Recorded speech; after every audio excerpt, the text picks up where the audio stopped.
नमस्कार दोस्तों, स्वागत है आपका द एन शो के वीकली शो में, जिसमें हम सर्वेंद्र के साथ चार्ट के जरिए नेक्स्ट वीक को समझने की कोशिश करते हैं। लेकिन ये हफ्ता कुछ खास है और ये हफ्ता रविवार से शुरू हो रहा है, जिस दिन बजट पेश होगा फाइनेंशियल ईयर 2027 के लिए। बजट से ठीक पहले मार्केट का सेटअप क्या है, क्योंकि पिछला हफ्ता जो बीता बजट से पहले वाला, उसमें बहुत सारे घटनाक्रम हुए हैं। एफआईआईस का बिहेवियर, डीआईएस का बिहेवियर, मार्केट में रोज शुरुआत में गिरावट होती थी, शाम को शॉर्ट कवरिंग या रिकवरी होती थी। तो उसको बजट से पहले कैसे रीड करें, बजट को किस तरह से चार्ट रीड कर रहा है, उसको समझना है। साथ ही सोने और चांदी में जो जबरदस्त ड्रॉडाउन हुआ है, 30% से ज्यादा सिल्वर गिरी और 10% से ज्यादा गोल्ड गिरा है। क्या ये एक बड़ा करेक्शन हो चुका है या अभी ये कंटिन्यू करेगा? क्या क्या इसमें चार्ट में दिख रहा है, इस पे बात होगी। तो ये एक शॉर्ट चर्चा है, बहुत लंबी आज नहीं करेंगे, केवल सोना चांदी और मार्केट निफ्टी की बात करेंगे। तो इसको हम लोग देखेंगे कि बजट के समय मार्केट क्या रीडिंग दे रहा है। सरवेन जी के पास चलते हैं सीधे। सरवेन जी, बहुत बहुत स्वागत है। और हमने देखा कि आखिरी हफ्ता कुछ कहने की कोशिश कर रहा था इक्विटी में, और निफ्टी में तो कह दिया उसने, कोशिश नहीं करा, उसने कह दिया। अब पहले तो जी। एक एक चीजें समझेंगे कि मार्केट बजट से ठीक पहले, आपका अनुभव है 20 सालों 25 सालों का, हर बजट से पहले मार्केट ऐसे ही कुछ कहने की कोशिश करता है क्या? नमस्कार नीरज जी, दर्शकों को भी बहुत-बहुत नमस्कार और कंटिन्यूटी सेक के लिए हम इसको कर रहे हैं। देखिए बंद इतना बड़ा इवेंट लाइंड अप है संडे को, बट एक डिसिप्लिन, एक कंटिन्यूटी सेक जब तक कोई इमरजेंसी नहीं हो जाए लाइफ में और जब तक कर पाएँ, तो मैं सोचता हूँ कि कंटीन्यूअस एक इंटरैक्शन अगर है, तो एक कंटीन्यूअस टाइम फ्रेम में होती रहे। तो क्योंकि हम हमेशा इसको सैटरडे को करते हैं, फ्राइडे के क्लोज़ और सैटरडे वाले वीकली हमेशा इसको करते हैं, इसलिए कंटिन्यूटी को बरकरार रख रहे हैं। छोटा करेंगे। अ डिस्क्लेमर यहाँ यही रहेगा, इतना बड़ा इवेंट लाइन्ड अप है कि हम कुछ भी सोचें, बट कभी-कभी फाइनेंस मिनिस्टर या मिनिस्टर साहब या साहिबा आजकल उनके उनके दिमाग में क्या चल रहा है, तो वो तो कल ही मालूम चलेगा। बट देखिए बजट के आसपास जैसे आपने बोला, volatility is definitely a sign. ये बजट के आसपास वो लास्ट के 10-12 दिन ऊपर-नीचे तो काफ़ी कशमकश हमेशा रहती है। बहुत इंपॉर्टेंट डायरेक्शनल इवेंट भी होता है क्योंकि इतनी बड़ी-बड़ी पॉलिसीज़ के चेंजेज़ या डिसीजंस आ सकते हैं, तो वो भी होगा। और सबको कुछ ना कुछ उम्मीदें रहती हैं लोगों को। जितने पार्टिसिपेंट्स हैं उनको कुछ ना कुछ उम्मीदें रहती हैं और उसके पहले बहुत सारे लोगों से राय बात की गई होती है और उनको कुछ अमान या अटकलें उनको होती हैं, इंडस्ट्री को भी, तो उसके हिसाब से लोग डेफिनिटली थोड़ा पोजिशनिंग करना चाहते हैं। प्री बजट रैलीज़ होती हैं यूजुअली। कभी-कभी अगर बाजार बहुत चला होता है तो प्री बजट के पहले थोड़ा करेक्शन भी होता है। But usually pre budget rallies देखी गई हैं। इवेंट के स्टार्ट से पहले ही 1 हफ्ता 10 दिन लोगों की उम्मीदें, होप। देखिए इंसान जो है वो एक पॉजिटिव, मतलब कॉन्ट्रेरियन, आप अगर आप एक नेचर देखेंगे तो आपके अंदर पॉजिटिव ज्यादा है, नेगेटिव कम है।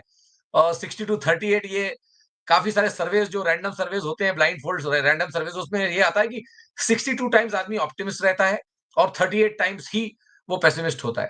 तो क्योंकि 60-65% आप हमेशा ऑप्टिमिस्ट होते हो, तो बजट से उम्मीदें हमेशा रहेंगी और उसके लिए आपको ये सारा एक्शन दिख रहा है।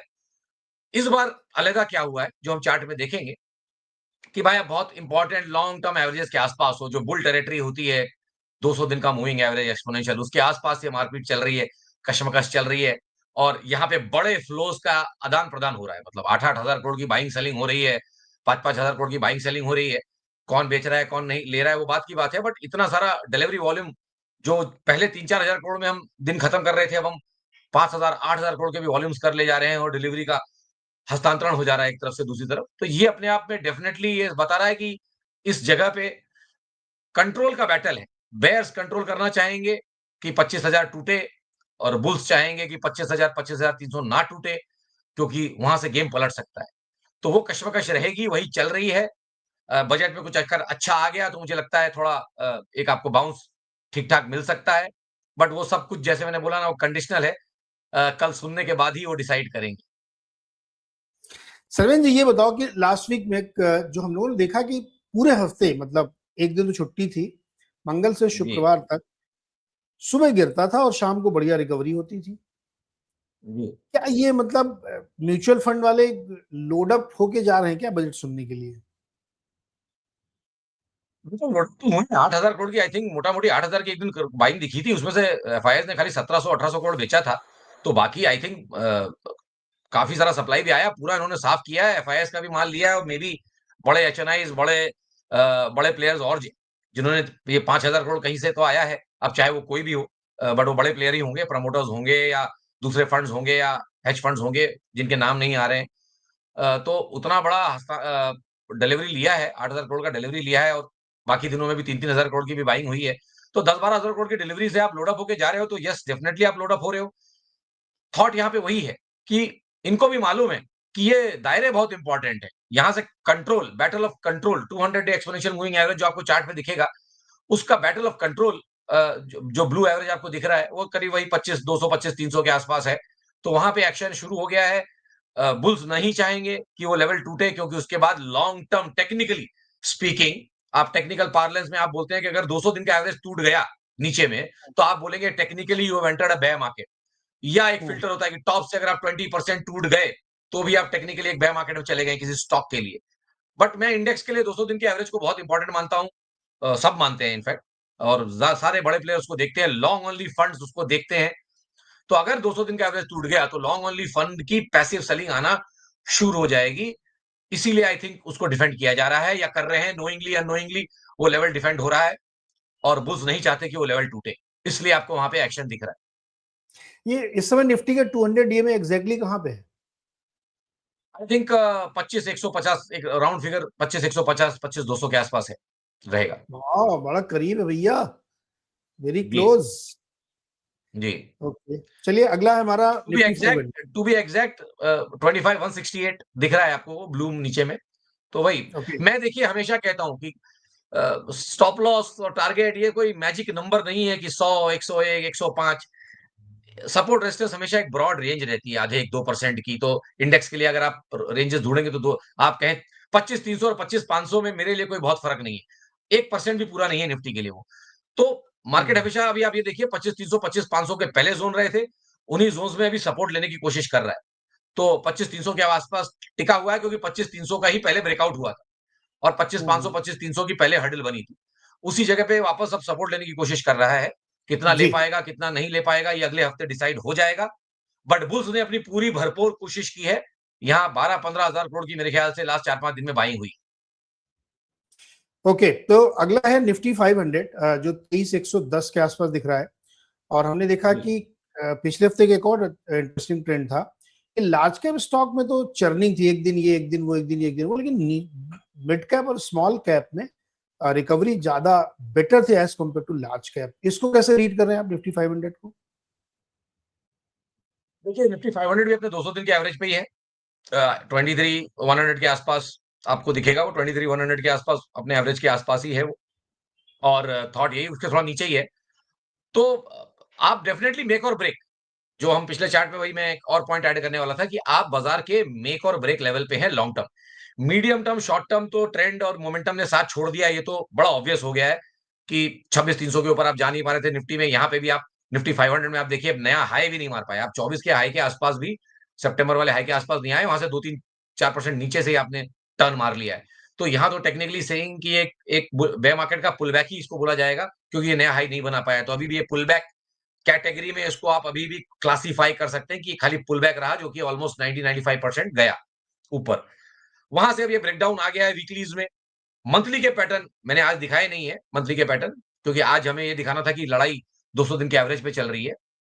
हम्म, बट अगले पॉडकास्ट में मंथली लेवल्स देखेंगे। मंथली कैंडल्स बहुत बेरिश बने हैं। ये जो महीना हमने एंड किया कल, उसमें मंथली कैंडल्स काफी बेरिश बने हैं। उनके अगर समीकरण बन रहे हैं तो लगता है कि 3-6 महीने यहाँ से वीकनेस रहेगी, क्योंकि थोड़े बेरिश कैंडल फॉर्मेशंस या बेरिश पैटर्न्स जो हम बोलते हैं वो बने हैं अक्रॉस द बोर्ड। इंडाइसेस की बात कर रहा हूँ, चाहे वो निफ्टी हो या निफ्टी 500 हो, निफ्टी 100 हो, काफी बेरिश पैटर्न्स मंथली में बने हैं। हम्म, बजट के बाद अगर एक इंटरेक्शन करेंगे तो डेफिनेटली उसमें वो दिखाने की कोशिश करेंगे। और एक larger medium term to short term तो बाजार पलट चुका है, टॉप बन गया है। अब खाली ये लॉन्ग टर्म 200 डे की फाइट है। इसमें कौन जीतेगा ये पलड़ा डिसाइड हो जाएगा अगले हफ्ते मुझे लगता है। और फिर बाजार अपना जो भी ट्रेंड पकड़ना है वो पकड़ने की कोशिश करेगा। तो यहाँ पे भी मैं यही बोलूंगा कि make or break, just like Nifty. और अगला हफ्ता मेक और ब्रेक होना चाहिए। अब ये बजट ही वो मेक और ब्रेक काम करेगा मुझे लगता है, इतना बड़ा पॉलिसी डिसीजन है। So it's going to be a make or break for both the indices. Correct. तो बजट बड़ा इवेंट इस बार का तो नो डाउट है, और वही तय करेगा जी, मार्केट का डायरेक्शन क्या होगा, दिशा क्या होगी। तो ये तो दो गए चार्ट। अब आता है सिल्वर। चांदी में जी, क्या जी, जबरदस्त फॉल है, 35% गिर गया चांदी। जी, 120 वाला $78.83 पे ट्रेड कर रहा है इस समय। जी, वार्निंग लगातार आप देते रहे हैं इस चैनल पे। जो लोग इस जी, शो को देखते हैं, हर बार उनको ये वार्निंग दी गई थी कि चांदी या सोने में जिस तरह से 90 डिग्री का चार्ट बन रहा है, ये सस्टेन नहीं होता है। जी। इतना ब्रूटल होगा, ये कहना बड़ा मुश्किल था कि 20% गिरेगा, 10% गिरेगा, लेकिन ये झटके में 35% गिरा है। Now what is telling silver chart? देखिए, बहुत वॉलेटाइल सेटअप रहता है सिल्वर का, हमेशा से रहा है। सिल्वर और गोल्ड में सिल्वर हमेशा हाई बीटा रहा है, जिसको आप मिड कैप, स्मॉल कैप समझ सकते हैं, या और स्मॉल कैप ही समझिए। को गोल्ड के मार्केट कैप के सामने, ग्लोबल मार्केट कैप के सामने सिल्वर तो फिर भी छोटा बच्चा ही है। तो आप इसको समझ लीजिए हाई बीटा स्मॉल कैप, और गोल्ड है आपका ब्लू चिप लार्ज कैप। तो गोल्ड में आपको उतनी वॉलेटिलिटी नहीं देखने मिलती है। बनिस्पत की गोल्ड में भी कल बहुत एवरेज से ज्यादा वॉलेटिलिटी थी। कल गोल्ड सिल्वर में दोनों एवरेज से ज्यादा बहुत वॉलेटिलिटी थी। ये जो मूव चले थे, ये सिक्स सिग्मा के बाद तो मैंने काउंट करना ही छोड़ दिया था। लोग 8, 9, 10 सिग्मा तक काउंट कर रहे थे। लोगों को समझना पड़ेगा, six sigma is one in a million mistake. तो ये one in a million move था। 6 सिग्मा तो के बाद मैंने काउंट करना, जैसे मैंने बोला, छोड़ दिया मैंने। वो इवेंट ऐसा था सिल्वर में कि भाई अभी one in a million trade थोड़ी ना आप कर सकते हैं। हम कसिनो में गेम खेलने थोड़ा निकले हैं, हम एनालिस्ट हैं। हम हार्डकोर एविडेंस डेटाबेस ट्रेडिंग करते हैं। तो जहां से हमने 29-30 से सोचा था, हमने सोचा था कि बहुत बढ़िया चला, तो 89, 90, फिर हमने कहा कि चलो 100 में भी पावर है। जैसे लिवरमोर साहब ने बोला 100 भी खींचेगा, 100 ने भी उसको खींच लिया। उसके बियॉन्ड तो 7, 8, 9 सिग्मा बैंड्स पे चला गया ये। उसके बाद तो पैसा बनाने की प्रोबेबिलिटी तो 0.001% रह जाती है। तो वो सब ट्रेड, माय मिस्टेक, 0.0000001% रह जाती है। तो उस तरह के ट्रेड में आप क्यों रहेंगे? तो यही थॉट थे पहले भी कि भाई जिनके पास है, जिनके डबल ट्रिपल हो गए हैं, आधा माल बेच लें, आधा हमेशा के लिए फ्री हो जाता है। ये एक थॉट था मेरा गोल्ड सिल्वर में। और 100 के बियॉन्ड तो जैसे मैंने बोला, जिस तरह की रीडिंग्स आ गई थी, मोमेंटम रीडिंग्स, और ये सब कभी टिक नहीं पाती। और सिल्वर तो देखिए हमेशा सरप्राइज करता ही है। मैंने इस, अगर लोग, आई थिंक मुझे एग्जैक्ट डेट नहीं याद है, लेकिन 7, 8, 9 हफ्ते पहले का अगर पॉडकास्ट देखेंगे तो सिल्वर के मैंने चार्ट्स बकायदा दिखाए थे कि हर 6 से 8 महीने में, 9 महीने में सिल्वर 25 से 30% गिर जाता है ना, रीजनेबली शॉर्ट टाइम, 20 से 25 वर्किंग डेज में।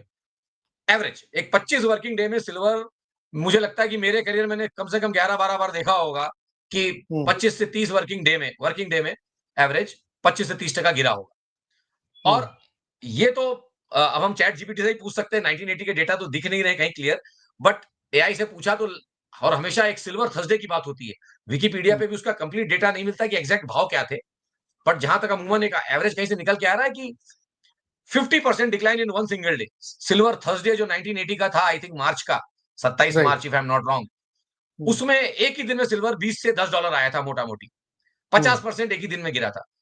तो that was the highest percentage decline ever. और उसके बाद ये सेकंड हाईएस्ट परसेंटेज डिक्लाइन कल हो गई, अराउंड 37-38% की। तो अब जो चीज हुई 60 साल में 2 बार रही है, उस पे तो क्या ही रिसर्च और क्या ही एनालिसिस कर सकते हैं। उसको खाली देख सकते हैं, उससे खाली बचने की कोशिश कर सकते हैं कि भाई इसमें हम नहीं कटे। तो उसका एक ही तरीका था कि लालच और ग्रीड पे कंट्रोल करिए। और जिसने 100 के आसपास, 90, 100, 105, 110, जो भी 100 के आसपास उस ब्रेक, 100 के लास्ट पुल अप में जिसने वो प्रॉफिट वॉफिट बुक कर लिए होंगे, वो बिल्कुल हमको धन्यवाद दे रहे होंगे, क्योंकि इस तरह के ब्रूटल फॉल में आपका दिमाग नहीं चलेगा। इंट्राडे में आप कुछ सोच नहीं पाएंगे, ये आपको शून्य कर देता है। और उसके ऊपर से तो इंडियन एक्सचेंजेस तो क्या ही कहने। जब कॉमेक्स में सबसे ज्यादा वॉल्यूम हुए, तब हमारे एक्सचेंज में सर्किट लगा के बंद करके रखा था। तो अभी तो क्या ही बोले कि कॉमन सेंस तो मुझे यहाँ दिखी ही नहीं कहीं कि 100 के बाद से जब लोअर सर्किट लगने शुरू हुए, हमारे एक्सचेंजेस में ट्रेडिंग बंद हो गई ऑलमोस्ट। सर्किट से सर्किट, 3 सर्किट में हम नीचे आ गए और वॉल्यूम हुए नहीं। तो आई थिंक एक्सचेंज के कल बहुत बहुत सारे वॉल्यूम मिस हो गए, क्योंकि सर्किट ही लगा हुआ था। कॉमेक्स में जब ऑलमोस्ट हाईएस्ट वॉल्यूम हुआ है लास्ट कुछ 6-8 महीनों का, उसमें हमने इंडियन एक्सचेंजेस में आई थिंक लास्ट 1.5 घंटे में ऑलमोस्ट जीरो टाइप का ही वॉल्यूम किया है। थोड़ा बहुत हुआ, बट जितना हो सकता था। एक्सचेंज को ट्रेडर के बारे में तो सोचना ही चाहिए, अपने खुद के धंधे के बारे में सोचना चाहिए। कितना बिजनेस राइट। कल कर सकते थे, लोअर सर्किट 3 लगा के वो पूरा बिजनेस, एक तो बिजनेस वाइप आउट किया अपना खुद का, और ट्रेडर्स को अटका के रखा, उनके स्टॉप लॉस नहीं हुए। और बाजार धड़ाम करके 30-40 हजार पॉइंट गिर गया और सर्किट टू सर्किट आया। तो बहुत ज्यादा हम्म, ट्रेड नहीं हो पाई, क्योंकि 15 मिनट सर्किट लगा रहा, आप क्या ट्रेड करेंगे? 1-2 लॉट, 5 लॉट, 2 लॉट, 5 लॉट, फिर खुला, फिर हम्म, सर्किट लग गया 1000 लॉट में, फिर 2 लॉट, 5 लॉट, 2 लॉट, 5 लॉट, फिर 15 मिनट तक चलता रहा। और सबसे ज्यादा सरप्राइजिंग ये था कि लास्ट आवर में भी आप सर्किट लगा के बाजार बंद करके रखे हैं। भाई लास्ट आवर में तो लोगों को एग्जिट करने देंगे आप कि नहीं करने देंगे? लास्ट आवर में भी राइट। सर्किट लगा के बंद करके रखा हुआ था। मेरे को तो बिल्कुल समझ नहीं आया। This has to be seriously looked into. मैंने तो ओके, ट्वीट भी किया एमसीएक्स के हैंडल पे। सरवेन जी, या 35% गिरने के बाद अब जी, सोमवार को, नहीं जी। संडे को खुलेगा क्या एमसीएक्स? संडे को 9 से 5 खुला हुआ है। यस। बजट के दिन इधर लोग बिजी रहेंगे बजट देखने में, उधर क्या होगा और गिरेगा भी ये, क्या लग रहा है? जहाँ बंद हुआ था उसी के आसपास है। आई थिंक एक पुलबैक भी बाद में आया था, वो आपको आजकल डेटा भी डेटा वेंडर्स भी डेटा अपने हिसाब से करते हैं। आर्ली का डेटा कभी-कभी दिखता नहीं है हम्म, डेली वीकली में। आर्ली में एक पुलबैक तो आया था 83 का, बट उसके बाद फिर वो दिख नहीं रहा है। वो डेटा में नहीं, डेली क्लोजिंग बेसिस तो शायद क्योंकि फ्यूचर्स की नीचे आई है, तो सारे एक्सचेंजेस सारे मॉडल्स में वो आपको नीचे का ही व्यू दिख रहा है, मतलब 78 दिख रहा है। बट लास्ट ट्रेड मैंने कॉमेक्स में 83 देखा था फ्यूचर्स में पुलबैक हम्म, में। हम्म, सो एनीवेज, जैसे मैंने बोला इंट्राडे में एक 37% का फॉल, 38% का फॉल, ये हम्म, इतिहास में कभी दूसरी बार हुआ है।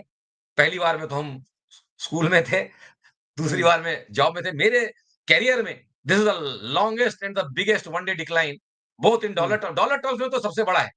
डॉलर हम्म, टर्म्स में तो $50 का एक ही दिन में फॉल कभी हुआ ही नहीं सिल्वर में, चांदी के पूरे इतिहास में। बट वो सही तरीका नहीं होता है देखने का। तो परसेंटेज। परसेंटेज टर्म्स में मेरे करियर का सबसे बड़ा फॉल और सिल्वर के इतिहास का सबसे बड़ा दूसरा फॉल कल हुआ है।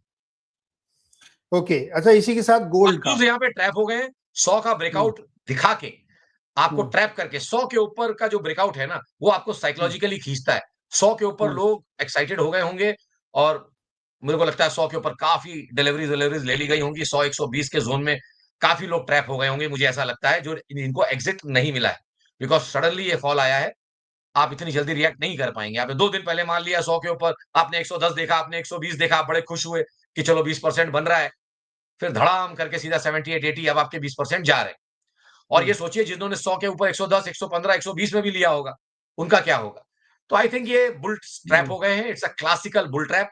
100 के हम्म, ऊपर ले जाके साइकोलॉजिकल मार्क के ऊपर फेलियर, और इस तरह के फॉल के बाद मुझे अब नहीं लगता कि कितनी जल्दी रिकवर होगा। मुझे अगर आप एज़ अ एनालिस्ट पूछे, मुझे लगता है कि कम से 3 से 6 महीना इसको सुस्ताना चाहिए। हम्म, ऐसा माना जाएगा, और हिस्टोरिकली भी आप गोल्ड सिल्वर में इस तरह के कैंडल्स को देखेंगे, तो जी। 3-6 महीने फिर सुस्ताता है। ये हाई नहीं निकलेगा इतनी जल्दी, निकलना नहीं चाहिए। But these are unusual times. Iran, US, ये सब ग्लोबल जियोपॉलिटिकल जो चल रहा है, हम्म, इसमें सिल्वर ट्रेडिंग एकदम बहुत मुश्किल हो गई है। कुछ भी हो सकता है। अच्छा गोल्ड में जी, देखिए, गोल्ड में जो कल मतलब $5600 के तो उसने मार दिया था लेवल, और वहां से जी, करेक्ट होके अब सीधे 4850 4860 पे खड़ा है। जी। इसका चार्ट क्या बता रहा है? ये जो लाल लाइन आपने खीली है क्या सपोर्ट लाइन बन गई क्या? यही मैं आपको दिखा रहा हूँ कि इसी लाइन के ब्रेकआउट पे जो-जो भी चढ़ा है, वो सब ट्रैप हम्म, हो गया है, क्योंकि इस लाइन के अब नीचे आ गया है। तो अगर खुदा ना हम्म, खास्ता, अगर ये भगवान ना करे धीमे-धीमे, धीमे-धीमे इस लाइन के नीचे रहने लगेगा, तो ये सारे लोग ट्रैप हो जाएँगे। जिन्होंने भी 47-4800 से लेके ये 5600 तक का माल लिया है, बाइंग तो हुई है ना। बाज़ार में जब हम्म, बायर होता है और सेलर भी होता है, तो रोज़ ट्रेडिंग होती है। और रोज़ लाखों कॉन्ट्रैक्ट की ट्रेडिंग होती है, तो हर कॉन्ट्रैक्ट के पीछे एक बायर भी होता है, एक सेलर भी होता है। तो ये सारे बायर, ये जो ब्रेकआउट पे हैं, ये सब फँस गए हैं। और यहाँ पे भी साइकोलॉजिकल 5000 का मार्क, देखिए कितना बढ़िया बैठा है। गोल्ड ने 5000 पे फेलियर किया, राउंड फिगर। सिल्वर ने 100 पे फेलियर किया, राउंड फिगर। मुझे हम्म, लगता है कि बहुत मशक्कत लग जाएगी अब रिकवरी में, क्योंकि इतने सारे लोग ट्रैप हैं, हर भाव से सेलिंग आएगी। लोग पैनिक हम्म, कर चुके हैं, जैसे-जैसे भाव आएँगे लोग निकलना चाहेंगे। 4800 वाला पुल बैक आएगा तो 5000 वाला 5000 पे निकलना चाहेगा, 5100 वाला 5100 पे निकलना चाहेगा। क्योंकि डर तो लोग गए होंगे। इस तरह की हम्म, वॉलेटिलिटी देख के डर तो लग गया है, और सब लोग का भी थॉट यही है कि भाई मैं ऊपर में कहीं निकलूँ, मौका मिले तो मैं हम्म, निकल जाऊँ, बाद में देखेंगे। ये जब हम्म, एटीट्यूड आ जाता है बाजार में ना कि मौका मिले तो मैं कम से कम भाव से तो निकलूँ, बाद में हम्म। देखेंगे, वही मंदी का कारण बनेगा, वही मंदी का कारण बनेगा। वही मंदी के कारण बने, और एक एक दिन में $500-500 की रैली फिजल जी, आउट होनी ही थी। और मैं ये कह सकता हूँ कि हम लोगों ने टीएनएस शो में, सर्वेंद्र ने, रितेश ने, अभी 3-4 दिन पहले मैंने उनका पॉडकास्ट किया था, जी, क्लियरली रितेश ने बोला था कि इवन नंबर्स आ चुके हैं, अब इसमें एक बड़ा करेक्शन हो सकता है दोनों में। लॉन्ग टर्म में जो होगा सब होगा, वो बड़े बड़े टारगेट आएंगे, लेकिन अभी जिस तरह से चल रहा है इसमें करेक्शन आएगा, और ट्रेडर्स के लिए खासतौर पर बहुत बड़ी दिक्कत ये बनी। तो ये थी कहानी सोने और चांदी की और मार्केट की। लेकिन एक और जरूरी सूचना, ये डिस्क्लेमर है एनालिस्ट का, सरवेन जी का सेबी नंबर भी लिखा हुआ है, इसको ध्यान से रोक के पढ़ लीजिएगा, क्योंकि मार्केट बहुत सेंसिटिव जोन में है। तो ये डिस्क्लेमर देना हमारे लिए लीगली और प्रोसेस के हिसाब से बहुत जरूरी है। आप इसको पढ़िए ध्यान से, और इसकी समरी मैं आपको भी बता देता हूँ। 3 प्लेट है, इसको तीनों को रोक के आप आराम से पढ़ लीजिए। इसकी समरी ये है जो हमेशा हम लोग बोलते हैं, जो इसमें एक स्टैंडर्ड डिस्क्लेमर में चलाता हूँ, कोई भी ट्रेड आप अगर ले रहे हैं, लॉन्ग शॉर्ट होल्ड, तो आप उसके लिए स्वयं जिम्मेदार हैं और अपने फाइनेंशियल एडवाइजर से पूछिए। इस शो को देख के आप कोई ट्रेड मत लीजिएगा। ये स्टैंडर्ड डिस्क्लोजर है और डिटेल डिस्क्लोजर, आप इसको पढ़ लीजिएगा, जो कि सरवेन जी की तरफ से भी है और मेरी तरफ से भी है। क्योंकि मार्केट ऐसी सेंसिटिव जोन में है इस समय कि वहां पे कोई छोटी सी मिस्टेक बहुत भारी पड़ सकती है आपको। तो आप प्लीज इस शो को एकदम उसी तरह लीजिएगा। जी सरवेन जी। मैं वही बोल रहा था कि सबसे इम्पोर्टेंट ये समझना है कि अगर आप 100 से किसी कारण से आप 100 से 70 पे आ गए हैं या 100 से 80 पे आ गए हैं, 100 से 80 का फॉल 20% होता है, लेकिन 80 से 100 वापस जाने में 25% गेन करना पड़ता है। तो बाजार को ऊपर जाने के लिए फिर रिटर्न दोबारा बनाने पड़ते हैं उससे ज़्यादा। तो हमेशा अगर आपकी टाइमिंग सही है तो आप बेहतर रहेंगे। तो लालच और ग्रीड ही ये सब करवाता है। ग्रीड में लोगों ने ये जो ग्रीड का जो साइकिल चला है, उसमें ये रैलीज़ इतनी ज़्यादा एक्सटेंड हो गई हैं कि जो लॉजिकल और इर्रेशनल जिसको बिहेवियर बोलते हैं ना, वो ये हो गया है। और हर बड़े बबल में ऐसा ही कुछ होता है। मतलब लोगों को जाके ऑलवेज़ पढ़ना चाहिए irrational exuberance and madnesses of crowd, जो टुलिप मेनिया भी उसमें डिस्कस किया गया है कि भाई एक 50 पैसे का फूल 5 लाख तक गया था, मतलब आज के टर्म्स में। अगर आज उसको वैल्यू टर्म्स में देखें, तो 50 पैसे का एक फूल 5 लाख रुपए तक भी गया हुआ है और फिर वो 5 लाख से 50 पैसे भी आया था और इसकी फ्यूचर्स की ट्रेडिंग होती थी। तो सोचिए किस हिसाब के पैसे बने होंगे या बिगड़े होंगे। किसी ने बोला होगा लाख रुपए में भी कि अरे यार ये तो फूल का लाख रुपए कैसे दे सकते हैं? फिर 2 हुआ होगा तो उसको लोगों ने गाली दी होगी, फिर 3 हुआ होगा तो उसको लोगों ने गाली दी होगी। फिर 5 में लोगों ने बोला होगा ये सब मूर्ख लोग हैं, एनालिस्ट लोग, इनको कुछ नहीं आता है। बाद में फिर वो 50 पैसे पे आ गए। तो बबल्स ऐसे ही बनते हैं इर्रेशनल बिहेवियर पे, of crowds end of herd mentality. उससे बचें। ये पॉडकास्ट मैं इसीलिए करता हूँ कि हर्ड मेंटालिटी से बचें। पोल्ट्री फार्म मेरे हैंडल पे जाएँगे तो देखेंगे पोल्ट्री फार्म। ऐसा नहीं हो सकता है अंदाज अपना-अपना स्टाइल में कि मैं मुर्गी का फार्म खोलूँगा। बजाज जी बोलते हैं कि मैं फार्म खोलूँगा, उससे मुर्गियाँ होंगी, हज़ारों मुर्गियों से लाखों अंडों से फिर करोड़ों मुर्गियाँ, करोड़ों मुर्गियों से अरबों ऑमलेट। ऐसा इस बाजार में नहीं हो सकता है। There is nothing to infinity. उसकी हर चीज़ की एक लिमिट है। वो लिमिट के बाहर अगर आप जाएँगे तो इसी तरह से टूटेगा और बहुत फिर नुकसान होता है। और वो मार्केट के लिए भी अच्छा जी। नहीं है, बट हर्ड मेंटालिटी जो है, वो आपसे ये सब करवा देती है। उससे बचें, ग्रीड से बचें, too much of greed, too much of fear से बचें। अब किसी दिन पैनिक होगा और हम कहेंगे कि चलिए अब यहाँ से रिस्क रिवॉर्ड अच्छे हैं, अब यहाँ लेना चाहिए। लेकिन तब शायद आपके पास हिम्मत नहीं होगी या पैसे भी नहीं पैसे होंगे नहीं या दोनों हो सकता है। एक्चुअली। कोविड में यही हुआ था। कोविड के कोविड क्वार्टर में में। जब हमने बोला लीजिए, तो लोगों की हिम्मत नहीं बची थी, जिनके पास हिम्मत थी, उनके पास पैसे नहीं थे या दोनों। जी। तो अब ये जी, बताइए सरवेन जी, संडे को है बजट, जी। तो संडे को अपना क्या प्लान है? शाम को कुछ किया जाए? अगर कोई अनाउंसमेंट आया नहीं आया, जो भी मार्केट का बिहेवियर रहेगा क्लोजिंग बेसिस पे, तो आपका जी। क्या इच्छा है? शाम को एक शो किया जाए छोटा सा? हाँ, एक डिस्कशन बिल्कुल कर सकते हैं कि समझें कि बजट से मेरा एक ही कोशिश रहेगी समझने की मेरे लिए टेक्निकल कि भाई कितनी बड़ी रैली ये बजट ला सकता है, कितने पॉइंट की निफ्टी में। एक चीज़ तो बहुत क्लियर हो चुकी है जो हमने देख ही ली है कि 26,300 के आसपास मोमेंटम पूरी तरह से टूट चुका है, गिव अवे हो चुका है। बट मेरे दिमाग में एक ज़हन में खटका रह गया है कि 26,500 वाले मेरे टारगेट नहीं आए थे, नहीं उस आया। समय किसी कारण से ब्रेकआउट के। तो क्या बजट वो 26,500 और 26,600 के टारगेट ला सकता है? बस मेरे लिए उतना ही बजट में आंसर ढूँढने की कोशिश करूँगा, उससे बियॉन्ड अभी रीड करने की कोशिश नहीं करूँगा अनलेस अंटिल कुछ एकदम ड्रास्टिक जैसा कुछ दिख जाए। अरे उसके लिए भी 1300 पॉइंट आप इंतजार करना चाहते हैं? 1300 पॉइंट कम जी, नहीं जी, जी। होता। नहीं, नहीं, तो वो सवाल का जवाब कल मिलेगा, उसको येस और कल नो कल मिलेगा। करने की कोशिश करेंगे। जितनी हाँ। शिद्दत से हो सकता है, उसको येस और नो करने की कल कोशिश करेंगे। तो ठीक है, कल जब बजट खत्म हो जाएगा, सब कुछ शांत हो जाएगा, मार्केट क्लोज हो जाएगा, उसके बाद हम कोशिश करेंगे, क्योंकि कल बजट है, तो सुनील का भी शो शेड्यूल्ड होता है, कल सरवेन जी का स्पेशल शो होगा, इसके दौरान दिन में भी होगा, तो कल तो शाम देख का कर पूरा लेंगे। इवेंट जो है जी। भरा रहेगा। क्लोजिंग के बाद हम लोग इस पे चर्चा करेंगे। तो जी। उम्मीद कल हर करते हैं कि प्रोबेबिलिटी जी। कल हर प्रोबेबिलिटी वाले के लिए बजट ऐसे गलत दिन पे इन्होंने रख दिया है। कल हर हुँ, प्रोबेबिलिटी ट्रेडर के लिए बॉम्बे में तो एक बहुत बड़ा दिन है मेरे हिसाब से, जिसको शौक है कुछ अच्छा देखने का। कल मुंबई डर्बी है, तो शाम की रेस देखने शायद जाऊँगा, तो लेट नाइट कर लेंगे, क्योंकि वहाँ प्रोबेबिलिटी प्ले बहुत बढ़िया होता है और जाके देखना चाहिए और समझना चाहिए मैथ्स कैसे वर्क करती है, बुकीज़ कैसे ऑड्स चेंज करते हैं, कैसे सारा कुछ खेल होता है प्रोबेबिलिटीज़ का। वो देखने के लिए कल बहुत बढ़िया समय है शाम को। महालक्ष्मी रेस कोर्स में मुंबई डर्बी देखने जाना चाहिए। मैं जाऊँगा जहाँ तक 99% तो रात में डेफिनिटली इंटरेक्शन करेंगे। Okay done. तो हम लोग ये कोशिश करेंगे करने के लिए। आज के लिए फिलहाल इतना ही। बहुत सचेत रहिए, सतर्क रहिए और हमारे साथ जुड़े रहिए, तो आपको समय से पहले वार्निंग ज़रूर मिलेगी।